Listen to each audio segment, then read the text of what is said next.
the images of parents carrying their children, young children, to hospitals have emerged over the last few days are truly shocking, alongside the sheer number of people who've been killed. And we will do all that we can to ensure the resumption of the ceasefire, to get the remaining hostages out and to get aid that's desperately needed in. Mr. Speaker, the whole House will want to celebrate the extraordinary life of Group Captain John Paddy Hemingway, the last known pilot of the Battle of Britain. The courage of his generation, the fearlessness, sense of duty and service secured our freedom, and we will never forget them. Mr. Speaker, this morning I had meetings with ministerial colleagues and others. In addition to my duties in this House, I shall have further such meetings later today. Albert. Thank you, Mr. Speaker. Brain tumours kill more children and those under the age of 40 than any other cancer. Mr. Speaker, from time to time, all of us get constituents in our surgeries that tell us stories which really get to us and twang on the heart. Mr. Speaker, last Friday, Laura attended my Sharnford constituency. She told me of the tragic death of her 6-year-old, energetic, loving son, Talon, from a brain tumour. All that she asked, Mr. Speaker, is that I raise this matter nationally, and I'm doing that now. But I'd like to go one step further. Would the Prime Minister agree to arrange a meeting for Laura and the brain tumour support group known as Angel Mums to meet with the relevant healthcare minister to discuss brain tumour research? Prime Minister. Can I thank him for doing what he was asked to do, which is raising this case here. The loss of a child is simply unbearable, and I think most of us, including myself, simply wouldn't know how we would be able to react. And I think the whole House will want to send its deepest condolences to Laura and to all of Talon's family and friends. I will happily make sure that the meeting that he requests takes place, so we can reassure that we are committed to supporting life-saving and life-improving research and doing all we can to improve how we prevent, detect, manage and treat cancer. Thank you. Andrew Peck. Thank you, Mr. Speaker. Like many people in Peterborough, I am passionate about tackling low pay and insecure work, especially for young people. Next month, many of my constituents will receive a welcome boost in their pay packets due to the increase in the national minimum wage. Can I thank the Prime Minister for ignoring the voices on the opposite benches who continue to oppose our plans to make work pay? And can I urge him to go further and faster in delivering our plan for change for working people? Well, I thank him. He's a superb job for Peterborough, and we're proud that our Employment Rights Bill is tackling the cost of insecure work, and we're delivering that pay rise for 3 million of the lowest paid. We know the Leader of the Opposition opposes all that. She thinks the minimum wage is a burden and that maternity pay is excessive. It's the same old Tories. They opposed the minimum wage in the first place. They've learned absolutely nothing. Leader of the Opposition, Kemi Beryl. Mr. Speaker, the Chancellor claimed that her budget was a once-in-a-Parliament reset. So why are we having an emergency budget next week? Mr. Speaker, we have delivered record investment into this country. We've had 3 interest rates cut in a row, and wages are going up faster than prices, which is a massive cost of living boost. That's after only 8 months, after 14 years of absolute failure. What do they do? Interest rates 11%. Massive 22 million black hole in the economy. They crashed the economy. We're rebuilding Britain. Mr. Speaker, he knows why we're having an emergency budget, because since the last one, since the Chancellor delivered her budget in October, growth is down, borrowing is up, and she has destroyed business confidence. Does the Prime Minister now regret raising taxes on business? Prime Minister. Mr. Speaker, The OBR will present their numbers. There'll be a spring statement next week. But, Mr. Speaker, she still hasn't. We've got record investment into this country. Interest rates have been cut, and she talks about national insurance. We had to fill the £22 billion black hole that they left. We've invested in the NHS, in schools and public services. We're pressing on with planning, with infrastructure and regulation. But I understand the Leader of the Opposition is straight talking, so perhaps she can help us with this. Is she going to reverse the next increase? If not, what's the point? If so, what other taxes is she raising to fill the hole? One way or the other? You're in government. Speaker, the only black hole is the one that he is digging. Yeah. He's shown absolutely no regret, but everybody knows the Chancellor has made a mistake. Yes. That is why they're having an emergency budget. Yes. Later today, Conservatives will vote to exempt hospices, pharmacies and care providers from her national insurance rise. Will he, at the very least, support exempting these vulnerable services from his jobs tax? Prime Minister. I noticed she didn't say they're going to reverse the national insurance rises. It's exactly what she wants all the benefits, but they can't say how they're going to pay them. She carps from the sideline, but can't make her mind up whether she supports or doesn't support national insurance rises. We've made provision for hospices, we've made provisions for charities, but we had to secure the economy. We had to fill the £22 billion black hole that they disgracefully left. Mr. Speaker, he hasn't made these provisions. He keeps talking about budget benefits. Unemployment is not a benefit. Businesses closing are not benefits. I asked him whether he would exempt hospices, even children's hospices, from the jobs tax. He did not answer that question. His MPs know that this could affect end-of-life care. So I will ask the same question again. Will he exempt hospices from paying his jobs tax? Mr. Speaker, we've already invested £100 million for adult and children's hospices, an additional £26 million in funding through the Children's Hospices grant, but we can't get away with what we were doing in that budget, the root cause, which was fixing the economy they left so badly damaged, a £22 billion black hole. Perhaps you start the next question with an apology. Mr. Speaker, I remember when he made... They want me to answer questions, then we can swap sides.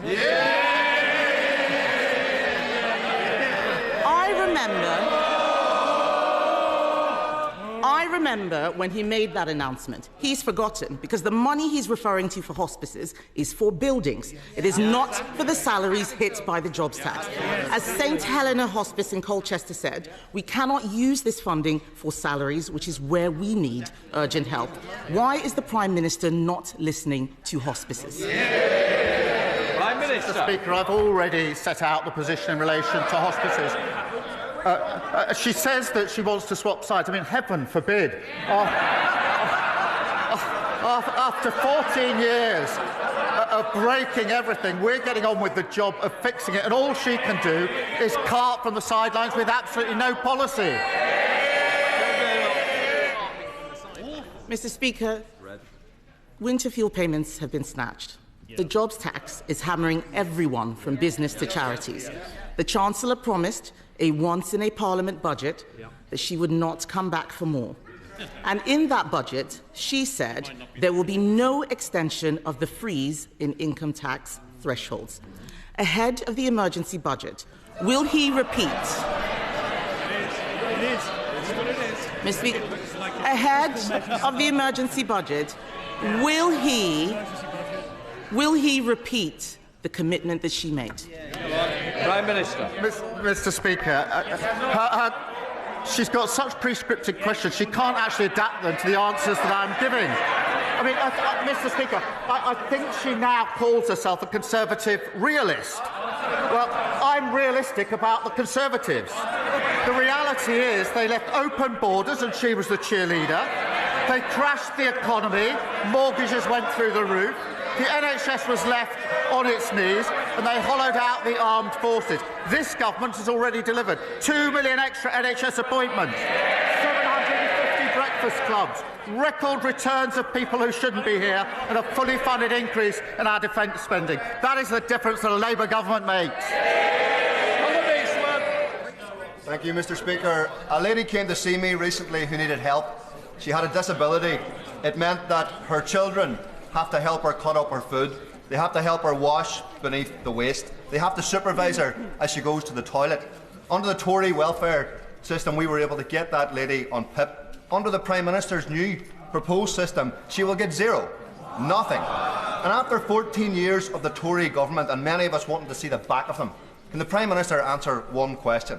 What was the point if Labour are going to do this? Prime Minister. Mr. Speaker, I've lived with the impact of disability in our family through my mother and brother all my life. I do understand the human impact of this, but the current system is morally and economically indefensible, and we're right to reform it. And nobody should be defending the broken status quo. We are proceeding on three principles: that if you can work, you should work. If you need help into work, the state should help you, not hinder you. And if you can never work, you must be supported and protected. They are the right principles, but we can't leave the current system as it is. Leader of the Liberal Democrats, Sir Ed Davey. Can I associate myself with the Prime Minister's remarks on Ukraine and Gaza? And can I also pay tribute to Group Captain John Paddy Hemingway and all our heroes from the Battle of Britain? I know that members across this House will, like me, have heard from GPs, dentists, community pharmacists and care homes who are all deeply worried about the impact of the national insurance rise on the services they provide to patients. That's why the House of Lords passed a Liberal Democrat amendment to exempt NHS and care providers. That amendment comes before this House this afternoon, but we're hearing worrying reports that the Prime Minister will order Labour MPs to vote against it. Will the Prime Minister reassure this House and patients across the country that these reports are not true? Prime Minister. Can I start by pointing out that because of the changes we made at that budget, we were able to put record amounts of money into our National Health Service, and vitally important that we did so.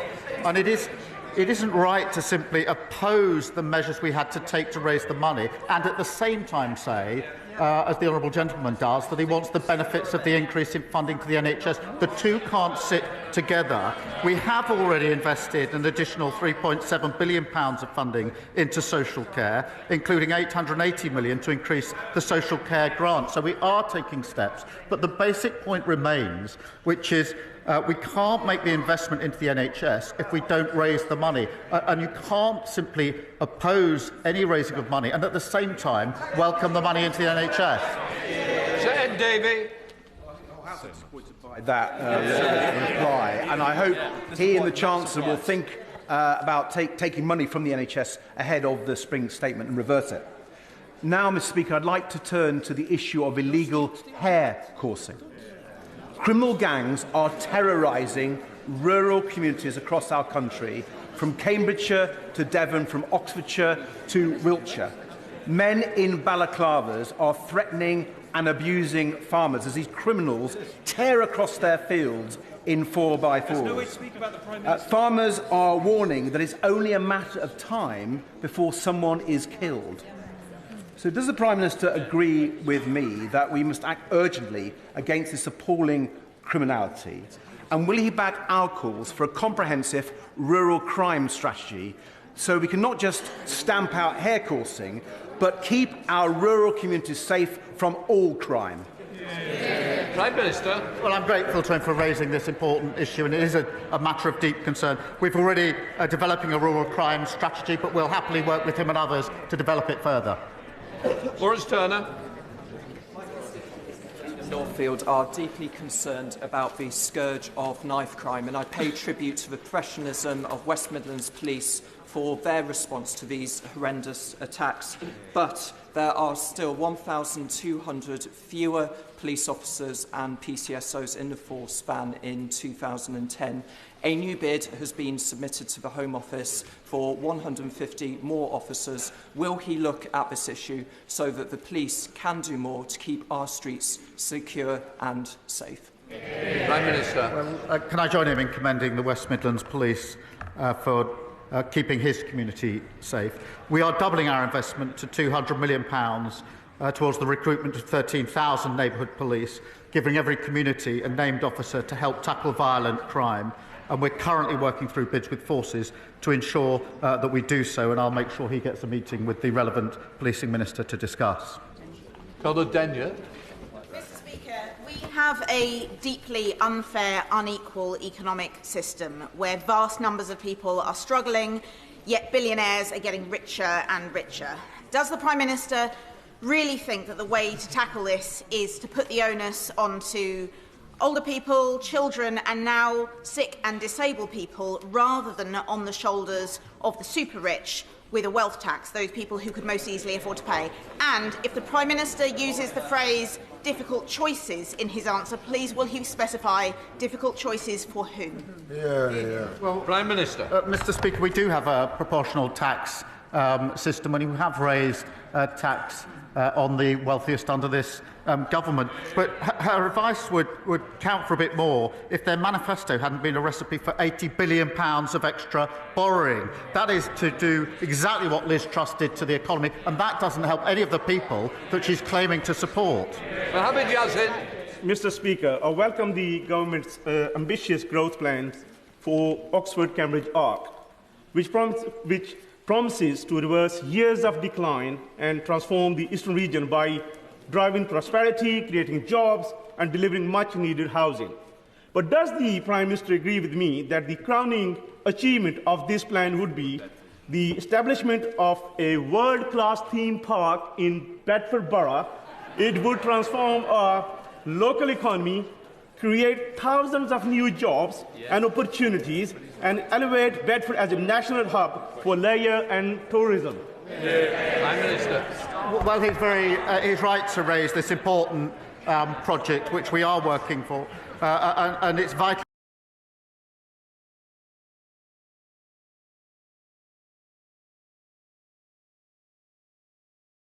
The potential of the Oxford-Cambridge corridor and, of course, Bedford by generating growth, jobs and opportunities. And we're doing that by speeding up the delivery of new infrastructure projects, slashing red tape and getting Britain building. Thank you, Mr. Speaker. Many of my constituents have approached me about the inadequate treatment of young people's eating disorders.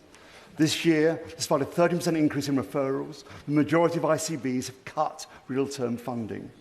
Currently, as I've seen in my own family and my weekly surgeries, those who reach out for treatment are told, in effect, come back when you're thinner, increasing both the human and financial costs of treatment. Does the Prime Minister agree timely intervention is critical, and will he meet with me to discuss how we fund it? Prime Minister. Well, he's right. Too many people with eating disorders are not getting the treatment that they need. The NHS is expanding eating disorder treatment services with a focus on accessing treatment earlier and closer to home. And we're also providing access to specialist mental health professionals in every school. And I'll make sure that he's kept updated. Paul Davies. Thank you, Mr. Speaker. Labour's flagship crime and policing bill is designed to tackle the rise in antisocial behaviour, theft and shoplifting that has occurred under the Tories. It grants police the power to confiscate disruptive off-road vehicles. This measure will tackle the scourge of off-road bikes in my constituency. Does the Prime Minister agree that we are the party of law and order and that we are fulfilling our commitments? Mr. Speaker, it's totally unacceptable for anyone to feel intimidated or unsafe due to the actions of reckless and selfish individuals. Whatever the vehicle, our bill gives police forces stronger powers to seize them immediately and put a stop to antisocial behaviour. That's our plan for change in action, making our streets and communities safer. Danny Kruger. Thank you, Mr. Speaker. After 14 years to get ready, they came into power with no plan to reform welfare. But now, in a panic because of their economic mismanagement, they're cutting benefits for disabled people without consulting them at all. It probably says in his folder that the High Court ruled the Conservatives' consultation was too short, but at least we consulted. They're not consulting at all. So will the Prime Minister explain why he is doing things to disabled people and not with them? No, what it says in my favour is they had 14 years, including five with a majority of... They didn't need to consult, get on with it. They had a majority of 80 for the last 5 years. They're now carping on with some of their ideas. 14 years, and they didn't implement a single one. They simply broke the system. They're in no place to lecture other people. Thank you, Mr. Speaker. According to the charity Shelter, there are more homeless children in my city of Edinburgh than there are in the whole of Wales. That's an appalling legacy of 18 years of SNP government. Does the Prime Minister agree with me there should be no homeless children? And will he work with me, the Scottish Parliament and anyone who'll listen to end child homelessness in Scotland? Well, the situation he describes is an appalling indictment of the SNP record. The party opposite left record homelessness in England. The SNP record is equally shameful, a record number of children in temporary accommodation. Mr. Speaker, we're investing £1 billion to tackle homelessness. We're abolishing no-fault evictions and building 1.5 million new homes. Meanwhile, the SNP have cut their affordable housing budget. They've had the largest settlement since devolution. They've got the power, the money. Now it's time they started delivering. Thank you, Mr. Speaker.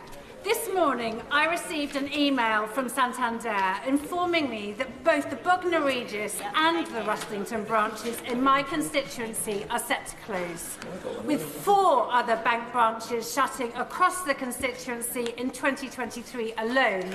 The most vulnerable members of our society are being gradually cut off from essential banking services. Small cash-based businesses will also struggle to deposit their takings, faced with the added burden of travelling to Chichester or Worthing, making it even harder for them to operate.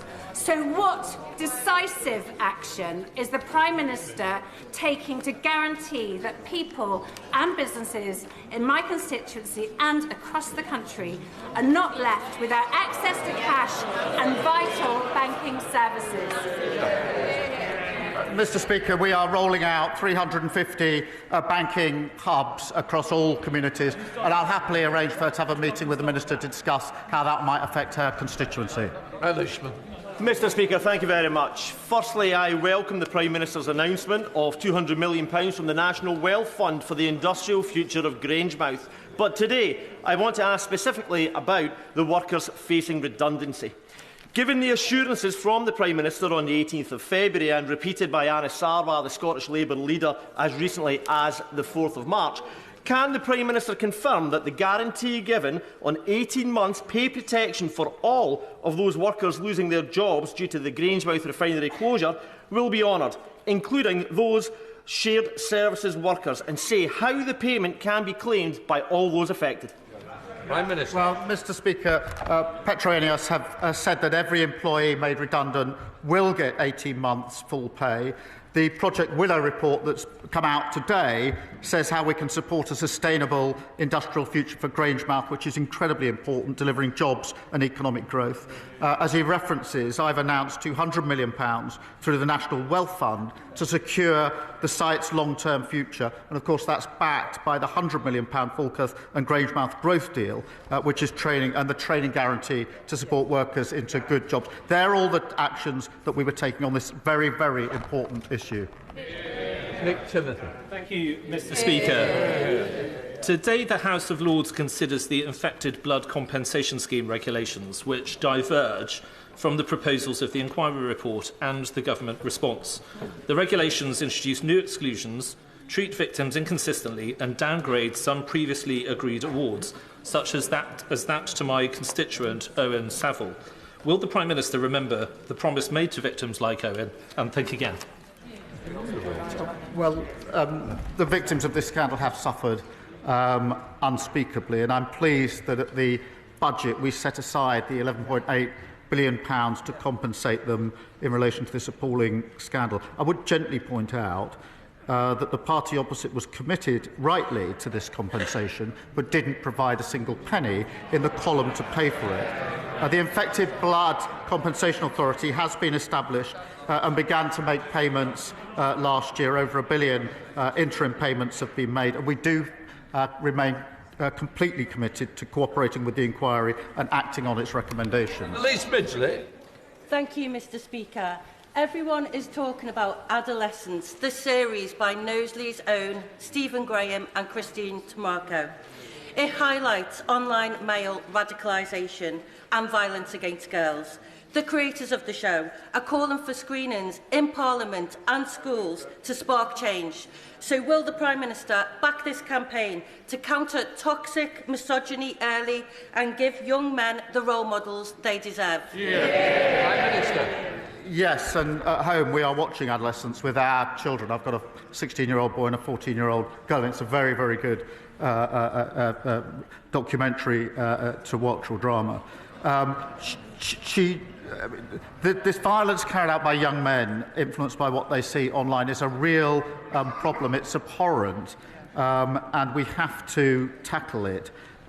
We are putting in specialist rape and sexual offences teams in every police force, doing work on the 999 calls. But this is also a matter of culture that I think it's important that across the whole House we tackle this emerging and growing problem. Helen Maguire.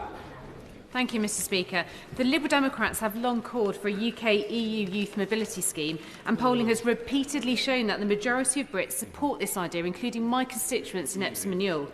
A well-structured and controlled scheme would show that the government is serious about providing opportunities for young people and backing British business. So will the Prime Minister stop sitting on the fence and finally commit to a youth mobility scheme?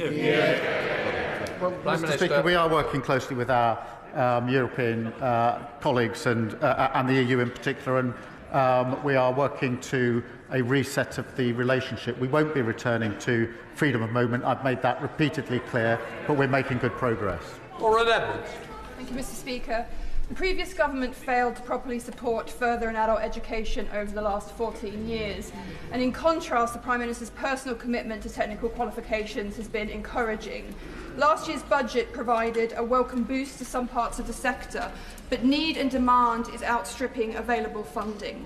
Skills are crucial to the government meeting its missions to deliver economic growth, build 1.5 million homes, and to transition to a green economy.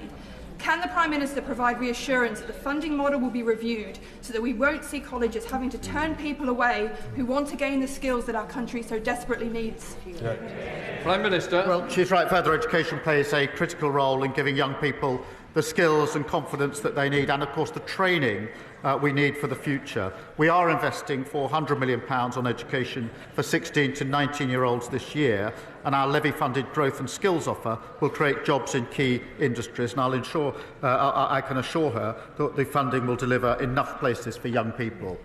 John Cooper. Speaker, thank you. Large spending announcements for defence would make you think that Britain is marching us to war, but the MOD is bimbling along with procurement systems better designed for peacetime. Will the Prime Minister use his good offices to bring British industry into this fight, and quickly? Prime Minister. Yes, but they did leave a bit of a mess that we are clearing up, having hollowed out our armed forces and having not made the necessary investment that we needed in our defence. We've announced the largest sustained increase since the Cold War of 2.5% by 2027 and 3% in the next Parliament, subject to economic circumstances. So yes, we are getting on with the job and clearing up the mess that they left. Thank you, Mr. Speaker. My constituency, Stratford and Bow, has the greatest number of high-rise buildings with dangerous cladding in the country. On Friday, I visited Stratford Fire Station. Our brilliant local firefighters told me that 77 high-rise buildings in Newham and 165 high-rise buildings in Tower Hamlets are covered in hazardous materials, many of them deemed unsafe. Thousands of my constituents have been calling for justice for years. Can the Prime Minister tell me what the government is doing to ensure that private developers are held to account for the dangerous cladding on the high-rises that they have built? Prime Minister. Well, she's right. Remediation has been far too slow, and everybody deserves a safe and secure home. We've signed a contract with 54 major developers who will pay for or fix over 1,700 buildings, and we're accelerating that progress. We will take tough action against those who evade their responsibilities. We will recover taxpayers' funds and make sure those responsible pay up and fix unsafe buildings quickly. Lee Anderson. Thank you, Mr. Speaker. I come to this chamber, Mr. Speaker, every week to ask sensible questions, and I expect sensible answers. But all I get is glazed expressions and waffle from the opposite benches. So Mr. Speaker, I want to ask the Prime Minister a very simple question on behalf of all the net zero sceptics. If we became net zero tomorrow, by how much would it reduce the Earth's temperature by? Simple question. Minister. Mr. Speaker, net zero is of course not easy, but it's a huge opportunity to boost our growth, our jobs and our economy. And so he knows my views on that. But you know, he complains that I've better ideas if they stop fawning over Putin. And I understand the member for Clacton wants to be Prime Minister. He can't even lead a party that fits in the back of a taxi. Anna Dixon. Thank you, Mr. Speaker. 1 in 5 disabled people in social housing and 1 in 3 disabled private renters live in inaccessible housing. One of my constituents with severe fibromyalgia and PTSD lives on a first-floor flat with no lift access.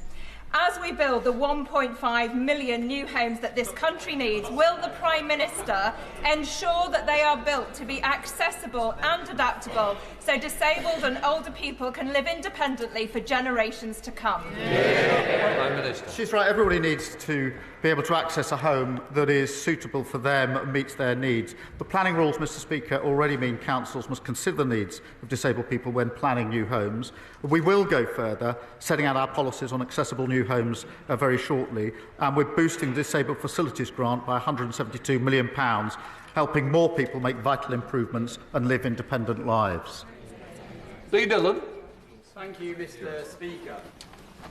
Despite Ukraine being the victim in Russia's illegal aggression, President Zelensky has shown leadership to his people by committing to the US plans for a ceasefire. However, it's clear that Putin is playing for time and still carrying out daily attacks on Ukrainian people. So, Prime Minister, is now not the time to take those frozen Russian assets, to seize them, to give them to the Ukrainian people, to strengthen their hand at the negotiating table and to punish Russian aggression? Minister. Well, on both points, I spoke to President Zelensky last night following the discussions yesterday to discuss the way forward. On the wider question of the assets, look, it's complicated, but we're working with others to see what is possible, but it isn't straightforward. Ewan Steinbank. Mr. Speaker, the release of Project Willow today is a step forward in securing good jobs and an industrial future for Grangemouth. However, the Government needs to work at pace to ensure the recommendations in Willow are acted upon. Can the Prime Minister outline what steps he will be taking to ensure barriers to a rapid transition at Grangemouth are removed and investment is progressed as quickly as possible? Well, I'm very grateful for him for raising Grangemouth again the second time in this session, and that's because it's centrally important. He'll have heard what I had to say about the projects that we're looking at to ensure the long-term future of Grangemouth, the interim measures that are being taken, and, of course, the £200 million of the Wealth Fund that I announced just a few weeks ago. Sir John Hayes. Thank you, Mr. Speaker. Prime Minister and I disagree about much. The family farm tax, the NI jobs tax, and the cut in winter fuel payments, but we surely agree that the common good is built on public order. Crossbows in the hands of killers cost lives. They cost the lives of 3 innocent women last year. Now, the previous government launched a consultation over a year ago on the regulation of crossbows, their sale and use, and we've heard nothing since. They are as powerful as guns, as silent as knives. Will the Prime Minister agree for one of his ministers to come to the House before Easter to give us a clear instruction about what the government intends to do before any more lives are lost. Well, I thank him for raising this, and he's right to do so. It's a shocking issue, and the case he refers to is a truly shocking case. I think that's agreed across the House. We are working on this, and I'll make sure that he gets an update to ensure that he's across the detail of what we're doing. Final question, Diane Abbott. Most members of this House will be aware that the welfare system can be a nightmare to navigate and does indeed need reform.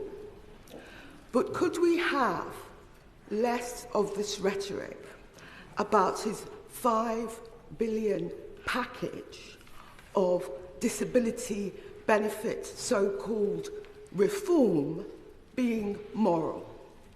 There is nothing moral about cutting benefits for what may be up to 1 million people. This is not about morality. This is about the Treasury's wish to balance the country's books on the back of the most vulnerable and poor people in this society. Mr. Speaker, she's a passionate advocate and has been for a long time on this issue, and I pay tribute to that. But as she rightly acknowledges, the current system is broken. And this is where I disagree with her. I think 1 in 8 young people, not in employment, training or education, that's 1 million young people. I think that's a moral issue, Mr. Speaker, because all the evidence suggests that someone in that situation at that stage of their life is going to find it incredibly difficult ever to get out of that level of dependency. That cuts across the opportunity and aspiration. It's the root of my values and Labour values about how we take working people forward. So I do see it as a moral issue.